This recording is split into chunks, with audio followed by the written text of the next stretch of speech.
At a friend's engagement party, someone jokingly asked Felix and me when we were finally getting married. I looked at him with a smile, however he said nothing. He only changed the subject awkwardly. The friend who asked looked at me apologetically. I kept smiling and took a sip of my drink. I have always had a habit of putting things off, not seriously, just enough to hold on longer than I should. So this time I decided to let Felix go, and let myself move on too. Chapter The awkward moment passed quickly and everyone soon went back to enjoying the party. I laughed and joked along with them, genuinely happy for the two stars of the night, my best friend Zoe Cole and her boyfriend. The teasing had started earlier when halfway through the party Lucas Brent suddenly dropped to one knee and proposed to Zoe. That left only Felix Foster and me as the last two in the group with no signs of marriage after all these years. During one of the games Zoe changed seats and sat beside me, quietly squeezing my hand under the table. I gave her a small reassuring smile. Back then among all of us, Felix and I had been the first couple to get together. Everyone thought we would also be the first to get married. However, 6 years had passed and somehow we were still only boyfriend and girlfriend. By the time the party ended, most of our friends had already left. Only Felix, Zoe, Lucas and I stayed behind. Zoe pulled me into a hug and whispered softly into my ear, "Sarah, no matter what happens, don't wrong yourself for someone else." I hugged her back and smiled.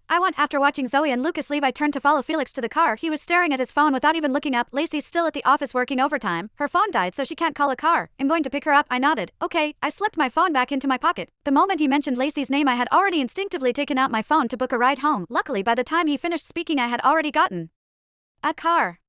He glanced at me. "You drank quite a bit tonight. Go home and get some rest. I'll head out first," I answered with another okay. When his car passed by me, I deliberately stepped farther away so I wouldn't get hit by the exhaust. A little while later I got a message from him, a voice note. Usually I would have immediately taken out my earbuds just to hear his voice, however tonight I felt too tired. I just converted it to text. "I'll go home after I drop her off. Don't overthink it." How rare in the past.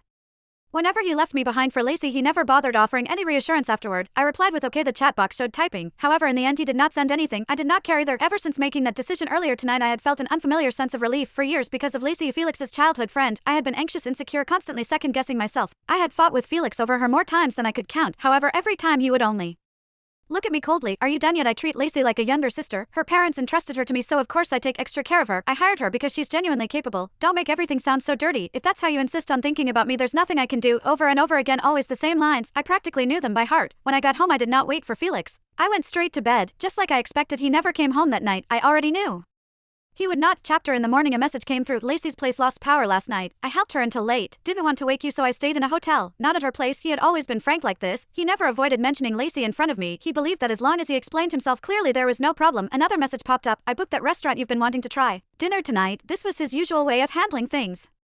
An explanation followed by a piece of candy. Whether I accepted it or not, he would automatically consider the matter settled. As long as he thought had explained himself, then I wasn't supposed to stay upset. The few times I could not take it anymore and tried to talk things through, the look in his eyes was always the same, as if I was being unreasonable. So most of the time I swallowed my grievances and pretended to be mature and understanding just to keep him happy. I replied okay. Felix could handle spicy food, but he didn't really like it. Normally he would never suggest taking me